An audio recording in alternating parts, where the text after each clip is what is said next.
Guys, we're going to learn a little bit about how to work with our new calculator. Your parents were able to get this for you, and we're also doing it. This video gives you just a little review, a little bit of touch base on some of the different things that we're going to look at. This right now you're looking at is a mock-up of your TI-84 Plus CE. Yours might look a little different based on which model you have, but it's basically the same thing. There are a few basic buttons I want you really to take a few minutes and look at how to find. Okay? Pardon me. So that's really our goal for this next few minutes, saying, okay, where can we find these? These 5 buttons right here are really going to be key to many different things. And looking at them, just exploring your calculator is a big problem. The biggest button that you really want to know a lot about is going to be your second button right here and your alpha button. These allow you to access the different parts of your calculator. The second button gives you access to all the blue words above each key, and the alpha button gives you access to the green buttons. Now, if yours is a different color, the colors might be a little off different scheme-wise, but they still access the same colored modes. That second button is going to become key to a lot of what you're doing today. A lot of the buttons are straight on there, but there are a lot of underlying features underneath that you're going to use as you continue to grow.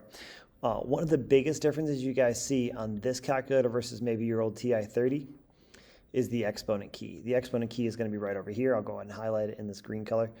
That's how you're going to access it, okay? One of the things that students have a hard time doing once they get out of the exponents is so they're typing everything in, and they want to say 4 to the 5th power, and then they're going to add 17 as a problem. To get out of this button, you're going to have to use the arrow key to come down out of the exponent. So you type in 4, hit the, I call it the caret, 5, and then use the right arrow to get out, okay? The note, one of the other big pieces on this calculator that's a lot of different is this negative key right here. You cannot use this, the subtraction key, you must use this. One of the most common mistakes or common things I see is you get an error code when you're trying to use a negative number. If you get that error code, it's going to be this negative key, okay? Other useful symbols, as you guys can see, there is a shortcut to square. Okay, that's right over here. That's a kind of helpful button. Parentheses are going to come in really handy as we work in the years, and those are right above the 8 and 9 button. Okay, you can see those here. I'll highlight them for you in pink. These right here, these are going to be really helpful buttons, okay? And then we kind of already talked about this one. To turn your calculator off, this is important. It is battery powered, not solar. You have to hit the second and then the on button. Now it gives you access to this blue off key. Okay, what I really want you to spend time doing is getting used to using your calculator, okay? So just practicing using these different keys, different codes, learning more about some of the functions. There are so many different hidden features underneath these buttons, like the math key you'll see is really important. You'll learn how to use some shortcut menus to access the fraction menus. You can get there a couple ways, but there are some shortcuts built into it. Okay, so I want you to spend your time working on this.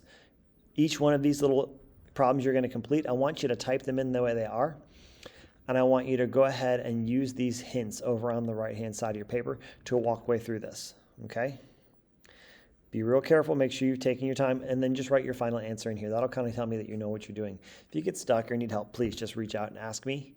Okay, and then finally, the last section, this is the second half of the calculator scavenger hunt. This just goes over some different buttons. This particular question, number 1, is going to be big for us. This is how we're going to identify your calculator if it ever gets lost.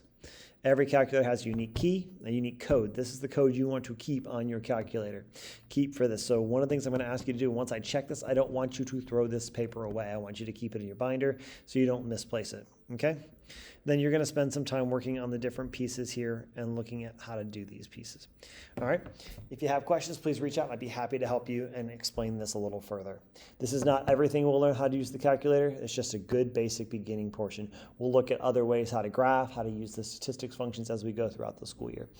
There are some really neat tools this calculator is very useful to do.